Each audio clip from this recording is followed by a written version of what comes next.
Hello दोस्तों, मैं जाकिर हुसैन आपकी अपनी यूट्यूब चैनल जेडएस क्लासेस में स्वागत करता हूं। दोस्तों, जियोग्राफी की एमसीक्यू श्रृंखला में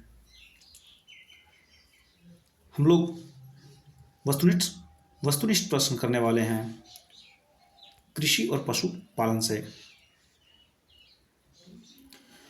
तो इसमें हम महत्वपूर्ण क्वेश्चंस को देखेंगे और यह वीडियो नंबर 20 है। इससे पहले मैं 19 वीडियो करा चुका हूं, लगभग 700 से अधिक क्वेश्चन हो चुके हैं। वीडियो नंबर 20 में हम लोग 712 से क्वेश्चन शुरू करेंगे, क्वेश्चन नंबर 712 से। तो चलिए देखते हैं प्रश्न क्या है। करें कि जया, पद्मा एवं कृष्णा निम्नलिखित में से किस धान्य की उत्तम किस्में है? धान, गेहूं, जौ या डी आपका है मक्का। देखिए दोस्तों, जो जया, पद्मा एवं कृष्णा जो है वह एक धान की क्या है, किस्म है। राइट ऑप्शन जो होगी यहाँ पर ए होगी।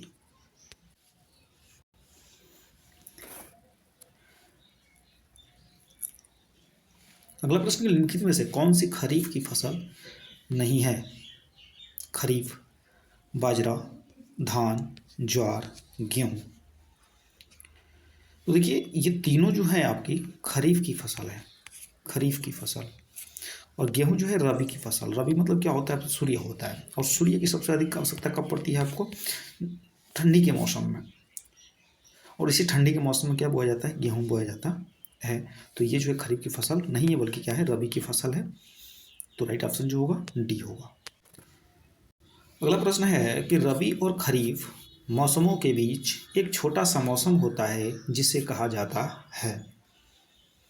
रबी और खरीफ मौसमों के बीच एक छोटा सा मौसम आता है जिसे हम कौन सा मौसम कहते हैं? क्या जुनैद का मौसम कहते हैं, धान मौसम, मक्का का मौसम या जायद का मौसम?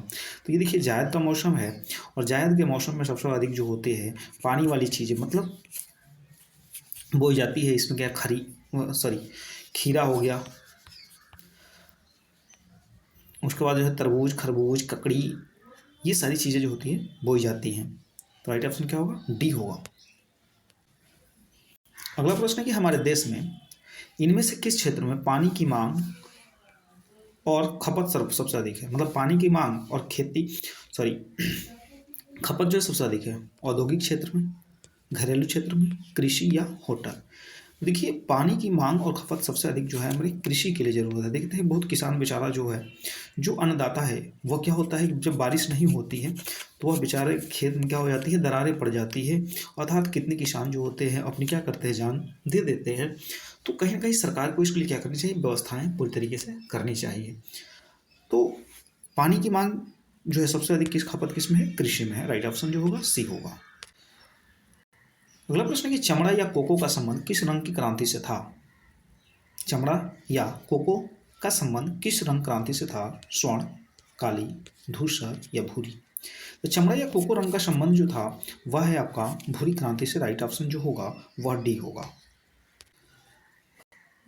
अगला प्रश्न दे रखा है कि एम एस स्वामीनाथन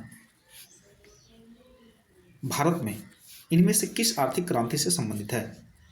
क्या श्वेत क्रांति से है, हरित क्रांति से, गुलाबी क्रांति से या पीली क्रांति से? तो एम एस स्वामीनाथन जिसको हरित क्रांति का जनक माना जाता है, जबकि अंतर्राष्ट्रीय लेवल पर देखा जाए विश्व में हरित क्रांति के जनक तो वो है डॉक्टर वर्गीज कुरियन। और देखिए, तो स्वामीनाथन ने हरित क्रांति को बढ़ावा दिया, जबकि श्वेत क्रांति का संबंध जो है किससे है? दूध से है। श्वेत क्रांति का संबंध किससे है? दूध से है। गुलाबी क्रांति का संबंध किससे है? तो झींगा से है, झींगा से है। और पीली क्रांति का संबंध जो है सरसों से है। अगला प्रश्न है कि रजत क्रांति का संबंध इनमें से किससे है? रजत क्रांति, अंडा, धातु, दूध या कृषि? अब रजत मतलब क्या होता है? चांदी।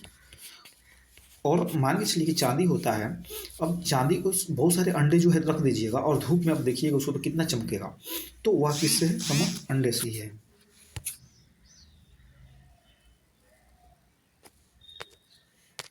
अगला प्रश्न है कि भारत में धान की फसल में पाया जाने वाला प्रमुख खरपतवार कौन सा है? देखते हैं अक्सर धान की खेती होती है तो उसमें जो होता है खरपतवार निकल आते हैं। तो वह खरपतवार जो है कौन सा है? क्या पार्थेनियम, हिस्टोरोफोरस जिसको कांग्रेस ग्रास के नाम से जानते हैं, एकिनोक्लोआ, क्रूस गैली जिसको बर्नयार्ड ग्रास के नाम से जानते हैं, Flurys minor small candy grass के नाम से, या एलिमस रेपेंस कैकग्रॉस के नाम से। तो ये राइट ऑप्शन जो होगा बी होगा, जिसको बर्नयार्ड ग्रास के नाम से जानते हैं। ये जो होता है क्या होता है, अक्सर जो धान की फसल होती है उसी में निकल आता है। अगला प्रश्न है कि हरित क्रांति का संबंध निम्नलिखित में से किससे संबंधित है? मछली उत्पादन से, दुग्ध उत्पादन, खाद्य और अनाज उत्पादन, तेल और बीज उत्पादन से। तो हरित क्रांति का संबंध जो है वास्तव में खाद्य और अनाज उत्पादन से है। राइट ऑप्शन जो होगा सी होगा। अगला प्रश्न है कि इनमें से कौन सी फसल है जो सूखा सहिष्णु फसल है? सूखा सहिष्णु फसल है, बाजरा, गन्ना, चावल, पटसन। तो जो सूखा सहिष्णु फसल है वह है आपकी बाजरा। और बाजरा जो होती है, यह जो होता है बाजरे की लिट्टी का मज़ा जो है हरियाणा और राजस्थान के लोग ही अत्यधिक लाभ उठाते हैं, क्योंकि इसके अंतर्गत जो होती है बहुत सारे न्यूट्रिशंस होते हैं, पोषक पदार्थ होता है, ठीक ना। और ये मोटे अनाज के अंतर्गत आता है। अगला इंटरक्रॉपिंग, अंतर फसल प्रक्रिया इनमें से किसे दर्शाती है? वर्ष दर वर्ष एक पौधा उगाना, मतलब हर साल एक एक पौधे को उगाना, या हर बार फसलों को बदल करके बोना, या पास पास दो या दो से अधिक फसलों को उगाना, या अलग अलग समय पर विभिन्न फसलें उगाना। देखिए अंतर फसल की बात कर रहे हैं क्या कि अंतराल के स्थान पर एक ही खेत में विभिन्न प्रकार के, मतलब एक दो या दो से अधिक फसलों को क्या किया जाता है, उगाया जाता है। तो उसको हम कहते हैं इंटरक्रॉपिंग के नाम से जानते हैं, अर्थात हम अंतर फसल के नाम से जानते हैं। तो राइट ऑप्शन जो होगा सी होगा। अगला तरीका है कि भारत में चाय और कॉफी की फसलों की किस्म श्रेणी में आती है? बागवानी, नकदी, खाद्य फसलें या वृक्षारोपण फसलें। तो चाय और कॉफी की फसल जो है वो बागवानी फसलें है। राइट ऑप्शन जो होगा ए होगा। अगला है दोस्तों क्वेश्चन की मीठी क्रांति, स्वीट रिवॉल्यूशन इनमें से किससे उत्पादन से संबंधित है? मीठी क्रांति, तो मीठी क्रांति का संबंध गन्ना, शहद, चीनी या गुड़ से है। हालांकि चारों तो मीठे ही होते हैं, लेकिन स्वीट रिवॉल्यूशन के नाम से जाना गया है, तो ये है आपका शहद। राइट ऑप्शन जो होगा बी होगा। अगला प्रश्न कि भारत में श्वेत क्रांति का जनक किसे माना जाता है? व्हाइट रिवॉल्यूशन के नाम का फादर किसको जाना गया है? क्या एम एस स्वामीनाथन, वर्गीज कुरियन, इंदिरा गांधी, अरुण कृष्णन। तो श्वेत क्रांति का जनक जो है वर्गीज कुरियन को माना गया है, और ये दूध उत्पादन से है। इसका संबंध किससे है? दूध उत्पादन से। तो राइट ऑप्शन जो होगा बी होगा।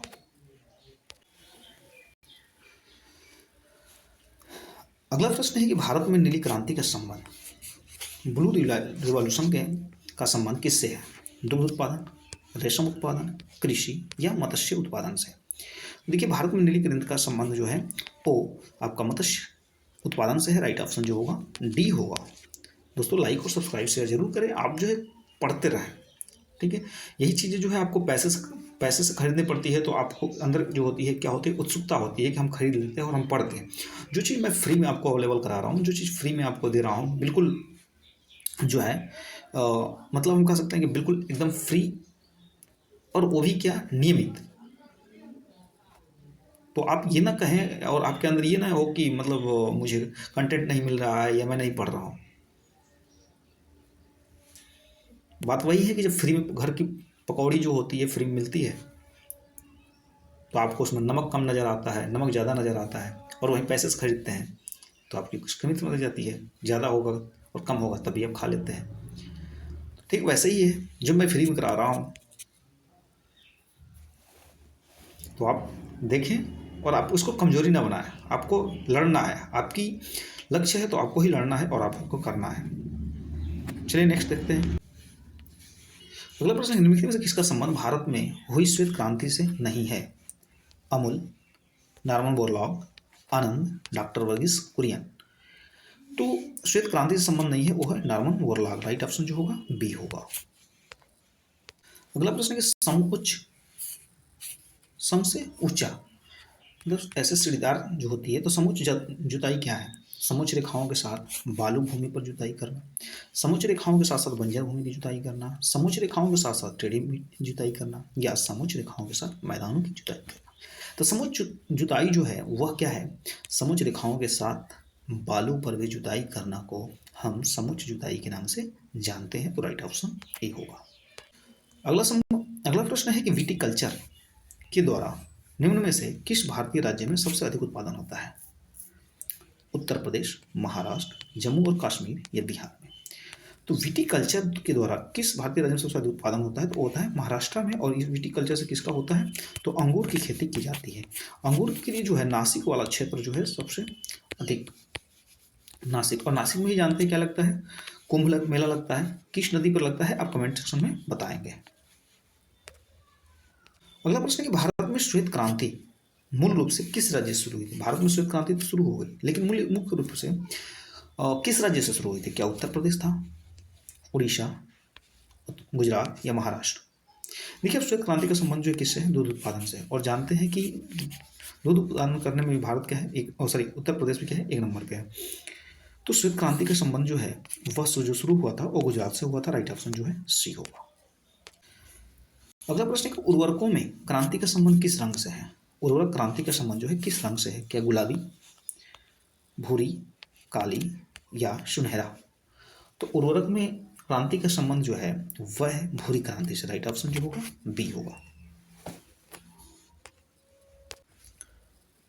अगला प्रश्न कह रहा है कि भेड़ की त्वचा की एक पतली परत के साथ निकालने की प्रक्रिया को क्या कहते हैं? भेड़ की त्वचा की एक पतली परत को, मतलब बाल जो निकाली जाती है, उसको क्या कहते हैं? वेलन, कर्तन, रेचन, छटाई? तो उसको हम कहते हैं कर्तन। क्या कहते हैं? कर्तन। राइट ऑप्शन जो होगा बी होगा। अगला प्रश्न कह रहा है कि किसको छोड़ करके या किसके अलावा निम्नलिखित में से खरीफ की फसलें हैं? बाजरा, रागी, मक्का, गेहूं? तो यदि गेहूं को हम छोड़ दें तो बाकी सब फसलें जो हैं किसकी हैं? खरीफ की फसल हैं। तो यहाँ पे क्या होगा? यहाँ पर जो होगा आपका गेहूं होगा। अब देखिए, अंडमान निकोबार द्वीप समूह है। अंडमान निकोबार द्वीप समूह है। तो अंडमान निकोबार द्वीप समूह में एक स्लैश एंड बर्न कृषि होती है। तो उस कृषि को किस नाम से जानते हैं? क्या मिल्पा कहते हैं, डीपा, ग्रूम कृषि या पामलो? तो ऐसे कृषि को हम कहते हैं डीपा। राइट ऑप्शन जो होगा बी होगा।